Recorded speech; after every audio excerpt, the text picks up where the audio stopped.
अच्छा, औज़ुबिल्लाहि मिनश्शैतानिर्रजीम, बिस्मिल्लाहिर्रहमानिर्रहीम. My dear students, today we are going to study a very important topic, ठीक है, which is Doppler's effect. Doppler's effect का क्या मतलब है? एक तो ये है कि this is quite lengthy topic और याद रखिए इसमें वी विल डेराइव 6 फार्मूलाज. तो इसे हम बाय पार्ट्स पढ़ेंगे, ठीक है. मतलब एट अ टाइम हम सारे वो जो केसेस है वो नहीं पढ़ सकते, बाय पार्ट्स पढ़ेंगे आहिस्ता आहिस्ता. डॉपलर्स इफेक्ट का क्या मतलब है? तो डेफिनेशन है the apparent change in frequency of the sound waves caused by the relative motion of the source of sound or listener या both is called Doppler's effect. Apparent या apparent change का मतलब है ज़ाहिरी change, not the true change, not the actual change. It is ज़ाहिरी change. ज़ाहिरी का मतलब है for the time being. Now you will see कि किस तरह for the time being आवाज़ की फ्रीक्वेंसी में एक चेंज आता है, उस चेंज को हम कहते हैं डॉपलर्स इफेक्ट. फॉर एग्जाम्पल है, लेट अस सपोज अगर वहाँ पर एक source of sound eight rest है और यहाँ पर लिसनर है. सोर्स अगर रेस्ट में है, लिसनर भी रेस्ट में है. मसलन वहाँ पर सोर्स ऑफ साउंड है, कोई लाउड स्पीकर है, एम्बुलेंस है, ट्रेन है, साउंड इन बॉडी है, साउंड इन सोर्स है, वो रेस्ट में है, लिसनर भी एट रेस्ट है. तो लोकेट फॉर एग्जांपल आपके कान के पर्दे पर second 100 waves are falling. In the first second you are receiving 100 waves, दूसरे सेकंड में 100 वेव्स, तीसरे सेकंड में 100 waves you are receiving. Because there is no relative motion, source और लिसनर दोनों रेस्ट में हैं. है तो you will not feel any change in the frequency of sound waves.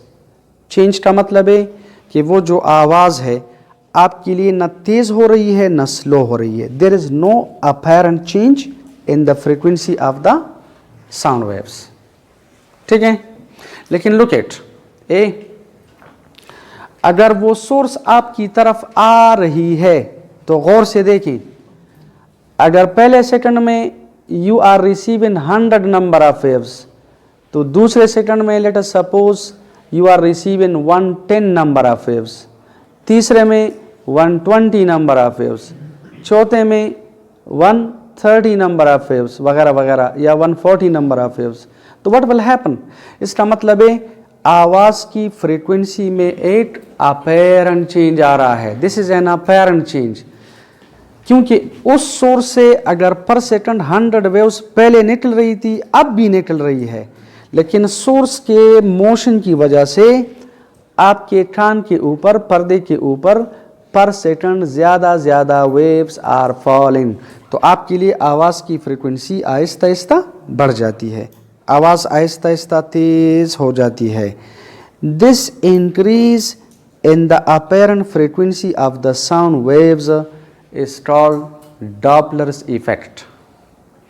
अगर वो सोर्स आवेज आ रही है तो देखें, पहले सेकंड में if you are receiving 100 number of waves, तो दूसरे में सपोज 90, तीसरे में 80 अगर सोर्स आवेज आ रही है, और फिर 70, 60, 50.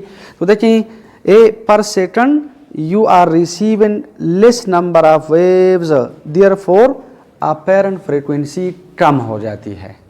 तो दिस इंक्रीज या decrease in the apparent frequency of the sound waves is called Doppler's effect. या for example source at rest है. लेट अस सपोज अगर मस्जिद में आज़ान हो रही है, ठीक है, लाउड स्पीकर से आवाज़ आ रही है, अगर आप मस्जिद की तरफ जा रहे हैं तो आपके लिए वो आवाज़ आहिस्ता आहिस्ता तेज़ हो रही है, because you are receiving more number of waves per second. You are receiving more number of waves per second, तो आवाज आहिस्ता आहिस्ता तेज।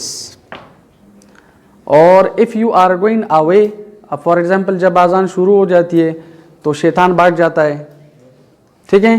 तो देखिए शैतान के लिए वो आवाज़, सपोज अगर कोई अवे जा रहा है तो उसके लिए वो आवाज़ की फ्रीक्वेंसी आहिस्ता आहिस्ता कम हो जाती है। This apparent change in the frequency, ठीक है, of the sound waves which is due to the relative motion of the source and the listener. Relative motion का मतलब है अगर सोर्स मोशन में है और लिसनर रेस्ट में है, या अगर लिसनर मोशन में है सोर्स रेस्ट में है, या अगर दोनों एक दूसरे की तरफ आ रहे हैं या दोनों एक दूसरे से अवे जा रहे हैं, इन तमाम केसेस में आवाज़ की फ्रीक्वेंसी में एक apparent means for the time being वक्ती ज़ाहिरी चेंज आ रहा होता है। And this apparent change in the frequency of the sound waves is called Doppler's effect. अच्छा देखें, गौर से सुने, इसमें पहले केस में वी विल डिस्कस कि source is in motion, listener is at rest. तो इसमें दो सब केसेस हैं, when the source is moving towards, when the source is moving away, तो we will get two formulas. दूसरे case में when the listener is in motion and source is at rest, इसमें भी दो sub cases हैं, when the listener is moving towards, when the listener is moving away, तो we will derive two formulas. Total कितने हो गए? 4 ए। और आखिर में जो दो केसेस हैं उनमें when they are moving, both are moving towards and both are moving away, तो दो और फार्मूलाज। तो in totality there are 6 formulas, we will derive 6 formulas, ठीक है। लेकिन before starting calculation, look at, हम एक दो कंसेप्ट्स पढ़ते हैं और इन कंसेप्ट्स को we will apply in the derivation of the formulas. याद रखिए, कॉन्सेप्ट नंबर 1 ये है कि remember please, when source is in motion, तो याद रखिए वेवलेंथ में चेंज आता है, वेवलेंथ में चेंज की वजह से आवाज की फ्रीक्वेंसी चेंज हो जाती है, रिमेंबर। और अगर लिसनर मोशन में है तो रिलेटिव वेलोसिटी में चेंज आता है, वेलोसिटी में we are interested then in the relative velocity. When source is in motion, तो हम ये कंसेप्ट अप्लाई करते हैं कि द अपैरेंट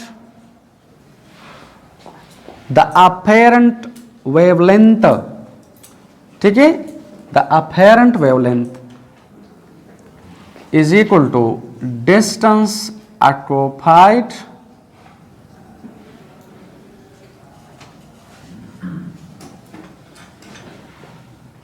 ठीक है, divided by number of waves, distance occupied divide by number of waves. ये कॉन्सेप्ट हम अप्लाई करेंगे। याद रखिए, वेवलेंथ का मतलब है distance occupied divide by number of waves. For example आप कहते हैं distance occupied by 10 waves divide by 10 waves, you will get wavelength. किस तरह? लुक एट ए, हमारे पास late us suppose this is a particular length A. अगर यहां से एक wave, this is for example wave number 1, this is wave number 2, this is wave number 3, ये कितनी वेव्स हैं? 3 वेव्स हैं। अगर ये 3 वेव्स सपोज 12 सेंटीमीटर डिस्टेंस में हैं ए, तो look at, distance occupied bye 3 waves कितना है? 12 सेंटीमीटर। नंबर ऑफ वेव्स कितनी है? 3। अगर आप 12 सेंटीमीटर डिस्टेंस को नंबर ऑफ वेव्स से डिवाइड करें तो you are getting 4 centimetre. So what is 4 centimetre? Uh, 4 centimetre is the wavelength of one wave. ये डिस्टेंस 4 सेंटीमीटर, 4 सेंटीमीटर, 4 सेंटीमीटर। तो कॉन्सेप्ट नंबर 1 ये है कि distance occupied divide by number of waves will give you wavelength. याद रखिए, ये concept हम किस में अप्लाई करेंगे? When the source is in motion, ठीक है। दूसरा concept, when the listener is in motion तो रिलेटिव वेलोसिटी का कंसेप्ट अप्लाई करेंगे। रिलेटिव वेलोसिटी का ये कंसेप्ट अप्लाई करेंगे। लुक इट, हमारे पास सपोज अगर ये एक गाड़ी है, लेट दिस इज, ठीक है, ये गाड़ी है और ये गाड़ी जो है इस डायरेक्शन में 100 मीटर पर सेकंड वेलोसिटी से जा रही है, एंड दिस इज अनदर, और सपोज ये 80 मीटर पर सेकंड वेलोसिटी से जा रही है। एक ऑब्जर्वर इधर है, एक ऑब्जर्वर इधर है। आप मुझे ये बताएं what is the velocity of this car with respect to this observer? 20 metre per second. तो कंसेप्ट ये है कि velocity of this car with respect to this, velocity of this relative to this is 20 metre per second. तो याद रखिए concept ये है कि whenever velocities are parallel, when velocities are parallel they are subtracted। अगर आप relative velocity कैलकुलेट करना चाहते हैं तो whenever velocities are parallel they are subtracted। अच्छा, अब जरा देखें, अगर ये गाड़ी ऑपोजिट डायरेक्शन में आ रही है 80 मीटर पर सेकंड वेलोसिटी से, तो आप मुझे ये बताएं what is the velocity of this car with respect to this? 180। What is the velocity of this car with respect to that 180? Look at, आप गाड़ी में बैठे हैं 100 मीटर पर सेकंड वेलोसिटी से जा रहे हैं, ऑपोजिट डायरेक्शन में दूसरी कार अगर 80 मीटर पर सेकंड से आ रही है, देखिए वो आपको तेज नजर आती है क्योंकि आपकी वेलोसिटी उसके वेलोसिटी में ऐड हो जाती है, वो आपको तेज नजर आएगी। उसको आपकी गाड़ी तेज नजर आ जाएगी बिकॉज, ठीक है, बिकॉज उसकी वेलोसिटी आपकी वेलोसिटी में ऐड हो जाती है। ठीक है, तो याद रखिए ऑपोजिट डायरेक्शन में वेलोसिटीज आर एडेड और सेम डायरेक्शन में वेलोसिटीज आर सब्ट्रैक्टेड। तो ये दो concepts will be applied in the derivation of formulas. When the source is in motion तो ये वाला कंसेप्ट अप्लाई करेंगे, when the listener is in motion वो वाला कंसेप्ट अप्लाई करेंगे। ठीक है, तो नाउ लेट अस स्टार्ट। शाबाश।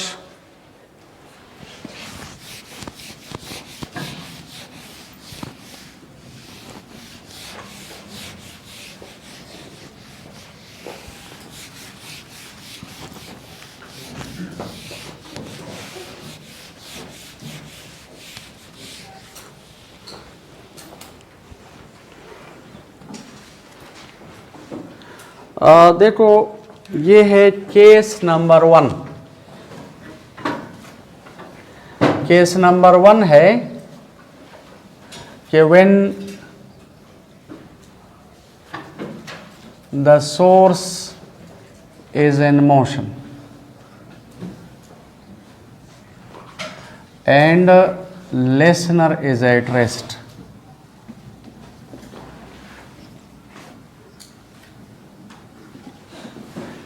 तो याद रहे कि इसमें दो सब केसेस हैं।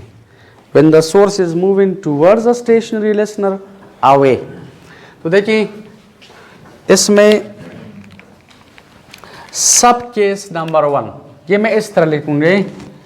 इस केस नंबर 1 में सब केस, तो this is 1A।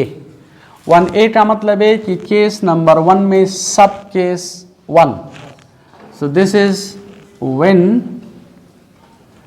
the source moves towards a stationary listener.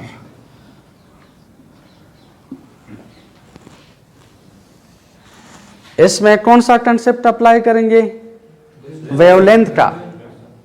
ठीक है, डिक्रीज या इंक्रीज इन वेवलेंथ का। तो देखो लुक एट हमारे पास suppose if this is a source of sound, this is the symbol for the source of sound. Like loud speaker, ये source of sound है, ये है सोर्स, और इधर है लिसनर। याद रखिए लिसनर की वेलोसिटी को we represent by B according to your book. तो b is equal to 0 because the listener is at rest. याद रखिए इस केस में जो फार्मूला हम डेराइव करेंगे इसमें b नहीं होगा because listener is at rest, b is equal to 0। b का मतलब है वेलोसिटी ऑफ द लिसनर। याद रखिए इस सोर्स से आवाज इस डायरेक्शन में आ रही है, तो आवाज की वेलोसिटी को वी रिप्रेजेंट बाय v, और सोर्स के वेलोसिटी को वी रिप्रेजेंट बाय a। इस a का मतलब एक्सेलरेशन ना, वेलोसिटी ऑफ द सोर्स। ठीक है, तो गौर से देखो a, याद रखिए जब ये सोर्स लिसनर की तरफ आ रही है तो लिसनर और सोर्स के दरमियान डिस्टेंस आहिस्ता आहिस्ता कम हो जाते। तो जरा गौर से देखिए, मसलन इस वेलोसिटी को, प्लीज रिमेंबर, अगर आप इस वेलोसिटी को डिस्टेंस कंसिडर करें डजंट मैटर, वेलोसिटी को अगर आप डिस्टेंस कंसिडर करें डजंट मैटर। आपको पता है v is equal to F lambda, is it? तो ये मैं लिख सकता हूं, देखिए ये मैं लिख सकता हूं कि wavelength is v divide by f. गौर से देखिए, अगर आप इस v को वेलोसिटी कंसिडर करें तो इसका यूनिट है मीटर पर सेकंड, और ये f फ्रीक्वेंसी कंसिडर करें इसका यूनिट है 1 ओवर सेकंड। वो 1 ओवर सेकंड ऊपर चला जाए तो सेकंड बाय 1 हो जाएगा, ये कैंसिल, तो you are getting metre, metre is the unit of wavelength, doesn't matter. और अगर आप इस v को डिस्टेंस कंसिडर करें तो डिस्टेंस का यूनिट है मीटर, और इसे नंबर ऑफ वेव्स कंसिडर करें तो डजंट मैटर। आप इस वेलोसिटी को, v को वेलोसिटी कंसिडर करें, f को फ्रीक्वेंसी कंसिडर करें, dimensionally you are getting wavelength. अगर आप इस v को डिस्टेंस कंसिडर करें, f को नंबर ऑफ वेव्स कंसिडर करें, dimensionally you are getting wavelength, तो डजंट मैटर। लेकिन लुक एट ये टोटल डिस्टेंस कितना है v, वेलोसिटी और डिस्टेंस में फर्क सिर्फ टाइम का है। ये डिस्टेंस कितना है v। अब अगर आफ्टर सम टाइम ये सोर्स इधर आ जाती है तो आप देखिए ये डिस्टेंस कितना रह जाएगा, this will be v minus a। आप देखिए डिस्टेंस आहिस्ता आहिस्ता कम हो रहा है। तो याद रखिए in this case wavelength decreases. गौर से देखो, वेवलेंथ डिक्रीजेस क्योंकि पहले वो वेव्स इतनी डिस्टेंस में ऑक्युपाइड थे। अब आप देखिए वेव्स कम डिस्टेंस में ऑक्युपाई हो रही है, तो in a sense the waves are compressed. When the waves are compressed wavelength decreases, therefore frequency increases, there is an apparent increase in the frequency। किस तरह होते हैं आप लोग जरा देखिए, ये सोर्स ऑफ साउंड है, ठीक है। फॉर एग्जाम्पल इससे इस तरह वेव्स निकल जाती है लाइक दिस, और एक वेव फॉर एग्जाम्पल इधर आ जाती है।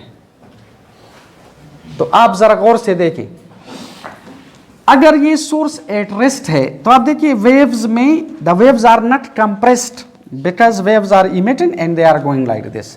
लेकिन फॉर एग्जाम्पल ये सोर्स पहले इधर थी और फॉर एग्जाम्पल ये वेव इधर आ जाती है, सोर्स भी इधर आ जाती है, तो इसका मतलब है another wave is emitting like this. अब अगर ये सोर्स इधर आ जाती है तो देखिए वेव अगर इमिट हो जाती है तो इस वेव और इस वेव के दरमियान डिस्टेंस कम हो जाएगा, वेव्स आर कंप्रेस्ड।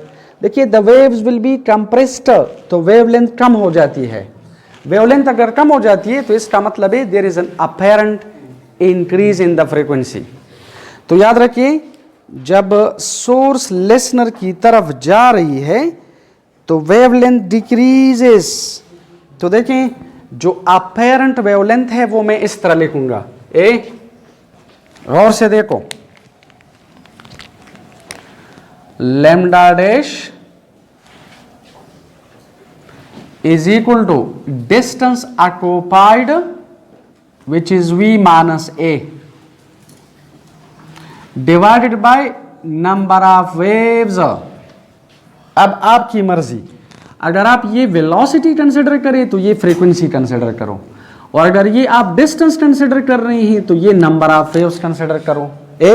जब सोर्स लिसनर की तरफ जा रही है तो distance decreases, when distance decreases wavelength decreases, there is a apparent decrease in the wavelength, तो there is an apparent increase in the frequency.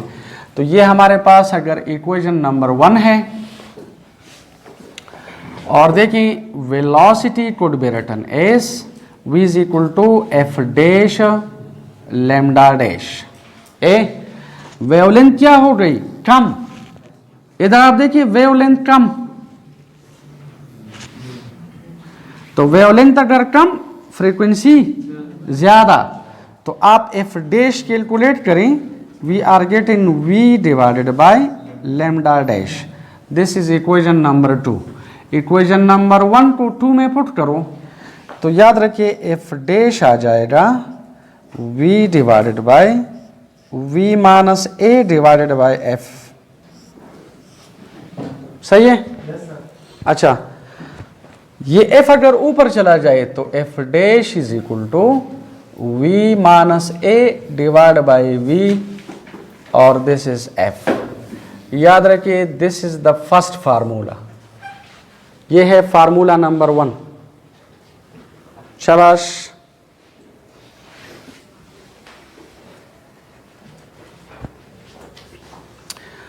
आप मुझे ये बताएं, इस इक्वेशन की जो लेफ्ट हैंड साइड है वो क्या है? Frequency. The right hand side should be frequency.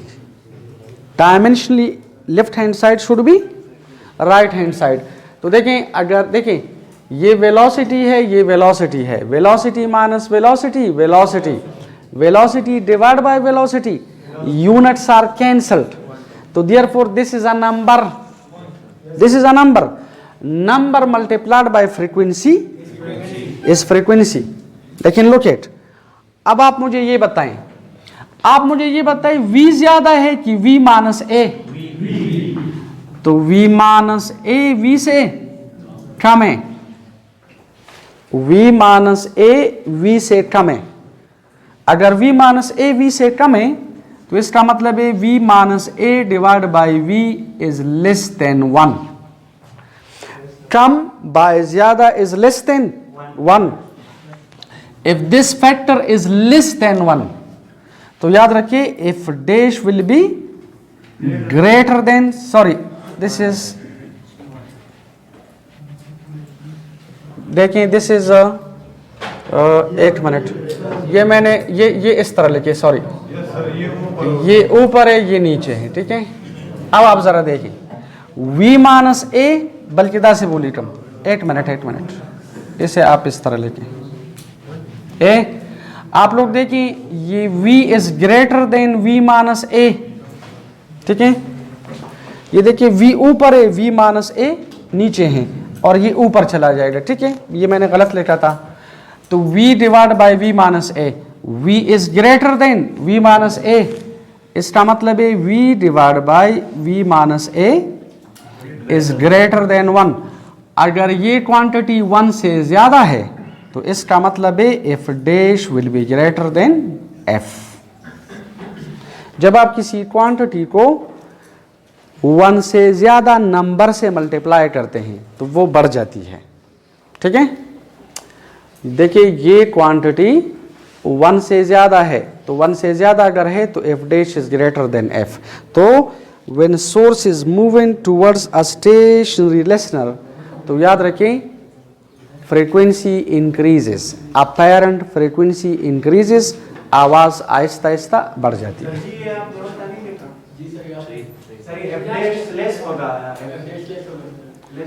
आप देखिए अगर v divide by v minus a is greater than 1, तो फिर f dash will be greater than, f dash will be greater than f। आप देखिए इस तरह है, एक मिनट, देखिए ये इस तरह होगा। फॉर एग्जाम्पल f जो है वो 10 है, और ये हमारे पास 2 है, तो अब देखिए यू विल गेट 20। अब ये 2 1 से ज़्यादा है, अगर आप ये 2 हटा दें तो 20 इज़ ग्रेटर देन 10, तो F dash is greater than F. तो याद रखिए, अगर सोर्स जो है वो लिसनर की तरफ जा रही है तो फ्रीक्वेंसी इंक्रीजेस। ठीक है। अच्छा, दूसरा केस ये है दूसरे केस के लिए द वेरी सिंपल याद रखिए, जब आप पेपर में इसे सॉल्व करते हैं तो ये केस करें, यानी ये सॉल्व करें। दूसरे केस के लिए दोबारा इस तरह ज्यादा ना सोचें, ठीक है, बल्कि सिर्फ ये जो नेगेटिव साइन है इसकी जगह पॉजिटिव लेके जल्दी जल्दी और बात खत्म। लेकिन किस तरह? अब दूसरा केस ये है, देखो दूसरा केस है कि when the source is moving away from a stationary listener. इसे आप लिखिए 1B, शाबाश। When the source moves away from a stationary listener, ठीक है। इस तरह लुक एट, इधर देखिए, ये सोर्स है, ये लिसनर एट रेस्ट है। सोर्स और लिसनर के दरमियान डिस्टेंस क्या है? देखिए इस तरह है, ये हमारे पास है सोर्स और ये है listener, B is equal to 0। अब गौर से देखिए, आवाज इस डायरेक्शन में आ रही है, देखिए आवाज इस डायरेक्शन में आ रही है, ठीक है। V का मतलब है वेलोसिटी ऑफ साउंड, और सोर्स अवे जा रही है। तो अगर इस वेलोसिटी को आप डिस्टेंस कंसिडर करें तो ये डिस्टेंस कितना है? V। अब अगर ये सोर्स अवे जा रही है और suppose at any instant this distance is A, तो आप लोग देखिए ये टोटल डिस्टेंस कितना होगा? V plus A। अब V प्लस A का क्या मतलब है? कि अपैरेंट वेवलेंथ बढ़ जाती है तो अपैरेंट फ्रीक्वेंसी कम हो जाती है। तो look it, in this case I will write lambda dash, ठीक है, lambda dash is equal to V minus A। लेकिन याद रखिए इसे हम लिखते हैं lambda double dash because this is the second case, ठीक है। और यह देखिए प्लस हो जाएगा, फिर V is equal to F double dash lambda double dash, तो F डबल डैश आ जाएगा V by lambda double dash. Equation number 1 को 2 में पुट करो तब देखिए ये प्लस आ जाएगा, यानी जहां पर नेगेटिव है इसे प्लस करो बस। ये डबल डैश और ये प्लस हो जाएगा। अब आप मुझे ये बताएं, ये V प्लस A से कम है कि ज्यादा है? कम है।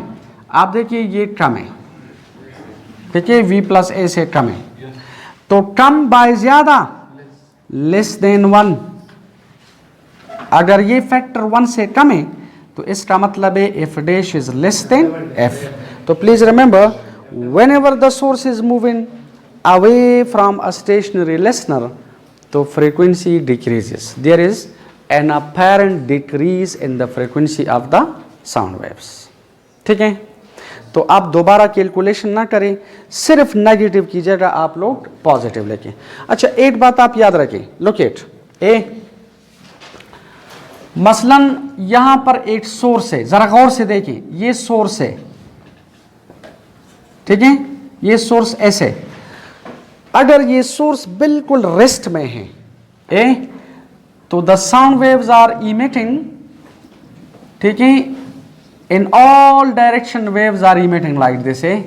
These waves are propagating equally in all directions. अब अगर एक लिसनर इधर खड़ा है, एक लिसनर इधर खड़ा है, तो ना इस लिसनर के लिए आवाज की फ्रीक्वेंसी में कोई चेंज होगा, ना इस लिसनर के लिए आवाज की फ्रीक्वेंसी में कोई चेंज होगा। बिकॉज सोर्स भी एट रेस्ट है, लिसनर्स भी एट रेस्ट है। मसलन ये लिसनर अगर 8 सेकंड में 100 वेव्स रिसीव कर रहा है तो ये भी 100 वेव्स रिसीव कर रहा है, तो there is no change, no apparent change in the frequency of the sound waves. लेकिन remember, look at the logic, the pattern. अगर ये सोर्स है, सपोज ये सोर्स है, ठीक है, और एक लिसनर इधर खड़ा है, एक लिसनर इधर खड़ा है, और ये सोर्स इस डायरेक्शन में जा रही है, देखिए इससे अवे जा रहा है, जा रही है सोर्स उसकी तरफ। अगर ये लिसनर L1 है और ये लिसनर L2 है, तो गौर से देखो, यहां पर अगर वेव्स इस तरह निकल जाती है, देखिए ये साउंड तमाम डायरेक्शन में प्रोपगेट कर रही है, in all direction the sound waves are propagating, they are going away from the source. लेकिन देखिए अब इधर देखिए एक वेव जनरेट हो गई, लेकिन साथ साथ में ये सोर्स भी जा रही है ना, तो देखिए एनदर वेव जनरेट हो जाती है, ये सोर्स इस डायरेक्शन में जा रही है, एनदर एनदर एनदर। तो आप मुझे ये बताएं, इस साइड पे द वेव्स आर कंप्रेस्ड, और यहां पर आप देखिए the waves are elongated like this. ये सोर्स साथ साथ जा रही है, तो याद रखिए ये इस तरह हमारे पास जो वेव्स निकल जाती है, दे विल बी लाइक दिस।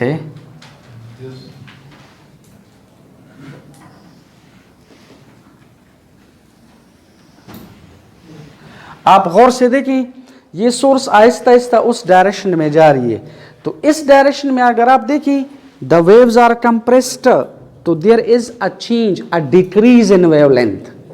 और यहां पर आप देखिए there is an increase in wavelength, तो इस साइड पे वेवलेंथ में इंक्रीज आ रहा है, फ्रीक्वेंसी में डिक्रीज, और उस साइड पे वेवलेंथ में डिक्रीज, फ्रीक्वेंसी में इंक्रीज। तो देखिए इस लिसनर के लिए आवाज की अपैरेंट फ्रीक्वेंसी बढ़ जाती है, और इस लिसनर के लिए आवाज की अपैरेंट फ्रीक्वेंसी कम हो जाती है, ठीक है।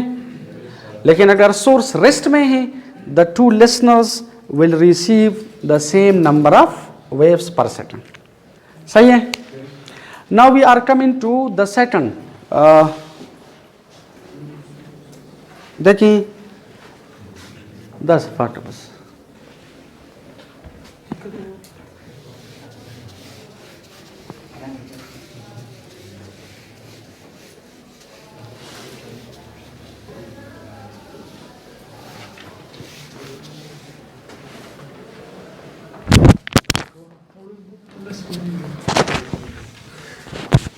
Shabash. Now we are coming to the second case. वो सेकंड केस ये है number 2, when the listener is in motion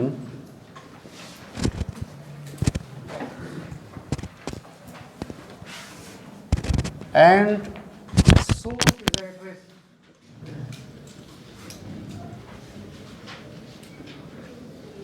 When the listener is in motion and source is at rest.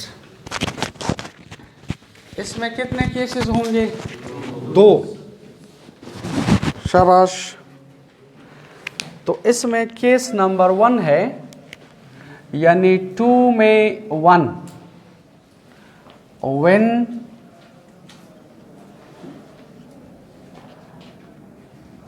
the listener moves towards a stationary source। आप मुझे ये बताएं, यहां पर कौन सा कंसेप्ट अप्लाई करेंगे? वेलोसिटी का, रिलेटिव वेलोसिटी का कंसेप्ट। शाबाश। यहां पर we will apply relative velocity का कंसेप्ट। तो गौर से देखो, इट्स वेरी सिंपल, उससे ज्यादा सिंपल है। हमारे पास अगर ये सोर्स है, सोर्स इज एट रेस्ट, तो इसकी वेलोसिटी 0 है, सोर्स की वेलोसिटी 0 है, आवाज की वेलोसिटी ना, सोर्स की वेलोसिटी 0 है। और ये है लिसनर, आवाज तो इस डायरेक्शन में आ रही है with a particular velocity v, और लिसनर आप देखिए इस डायरेक्शन में आ रहा है with a particular velocity b। तो आप मुझे ये बताइए v और b क्या है?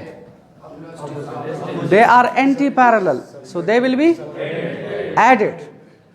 ऑपोजिट डायरेक्शन में वेलोसिटीज आर, ये कॉन्सेप्ट हमने पढ़ा। तो गौर से देखो, आपको पता है v is equal to F lambda, frequency बराबर है v डिवाइड बाय लेमडा।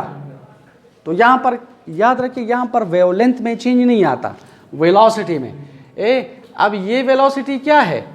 ये वेलोसिटी है v plus B. It's very clear, it is very simple as compare to the first case. देखिए इट्स वेरी, आवाज इस डायरेक्शन में आ रही है, आप आवाज की तरफ जा रहे हैं, तो देखिए आपकी वेलोसिटी के साथ आवाज की वेलोसिटी ऐड हो जाती है, तो आवाज जल्दी से आपकी तरफ रीच करेगी, जल्दी से, यानी per second you will receive more number of waves. तो there is an apparent increase in the frequency of the sound waves. तो इस तरह लिखेंगे, फ्रीक्वेंसी बराबर है v बाय लेमडा।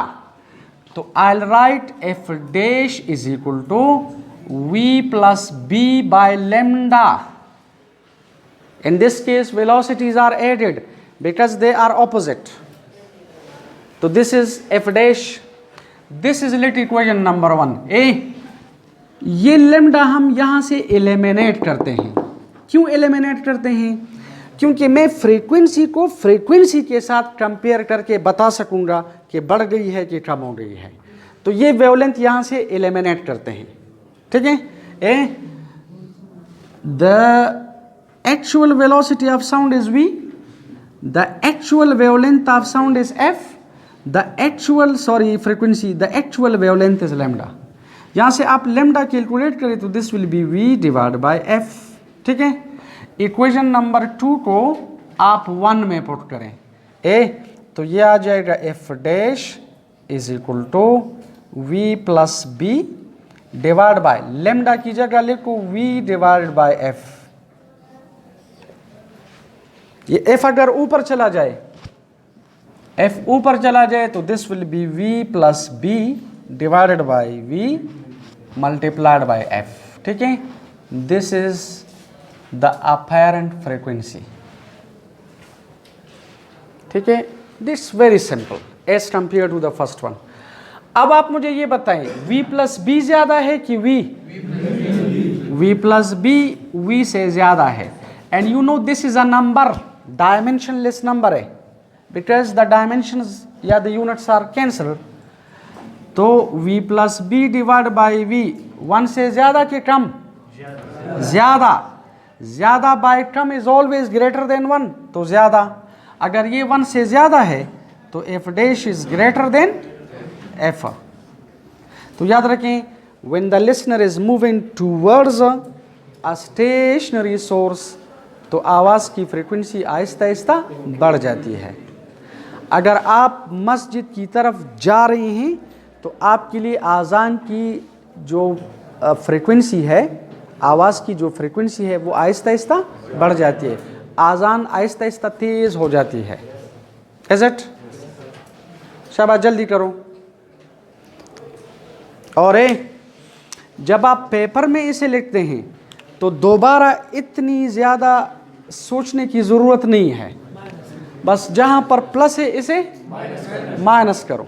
शाबाश, जल्दी करो प्लीज़। इसमें case number 2, when the listener moves away from a stationary source, यानी इस तरह। इट्स वेरी सिंपल है।